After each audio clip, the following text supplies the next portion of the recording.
अंधेरी रात का रहस्य। रात गहरी हो चुकी थी। एक छोटे से पहाड़ी कस्बे के स्थित पुराने बंगले में सन्नाटा पसरा था।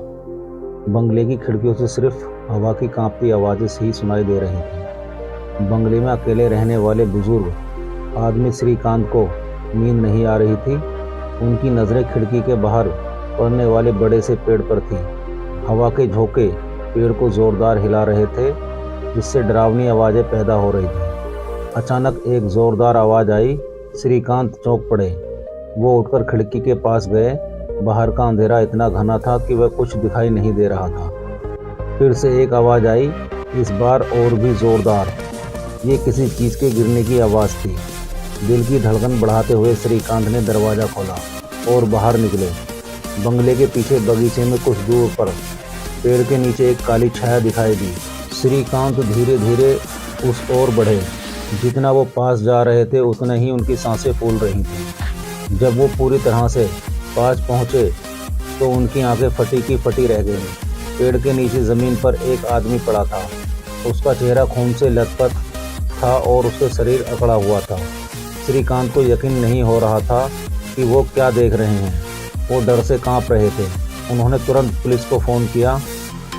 कुछ देर बाद पुलिस वाली गाड़ी सायरन की आवाज़ सुनाई दी।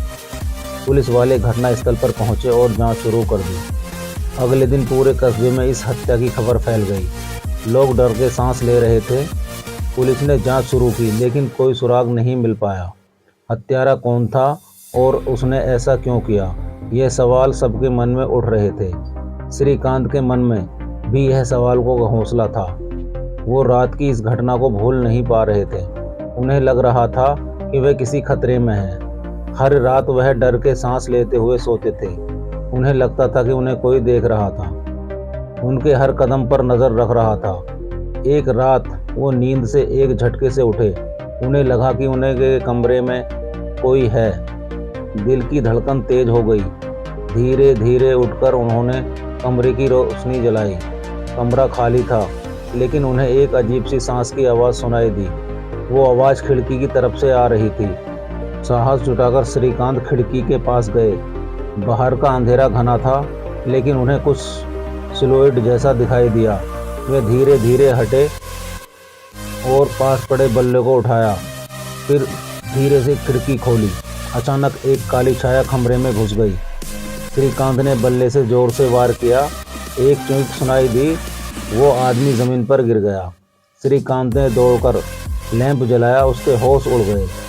उसके सामने पड़ा था उसका ही एक पुराना दोस्त राजीव। राजीव को होश आने में कुछ देर लगी। जब उसे होश आया तो उसने श्रीकांत से माफ़ी मांगी। उसने बताया कि वो एक बड़े अपराधी गिरोह का सदस्य बन गया था और वो हत्या करने के लिए आया था, लेकिन आखिर पल में उसका दिल पसीज गया और वो श्रीकांत को मार नहीं सका। श्रीकांत को यह यकीन नहीं हो रहा था कि यह सच है या नहीं, लेकिन पुलिस को बुलाया गया और राजीव को गिरफ्तार कर लिया गया। इस तरह से एक रहस्यमय घटना का खुलासा हुआ। लेकिन श्रीकांत की ज़िंदगी अब पहले जैसी नहीं रही। वो हर रात उस डरावनी रात की यादों से जूझते रहे। तो दोस्तों, मिलते हैं फिर अगली कहानी में।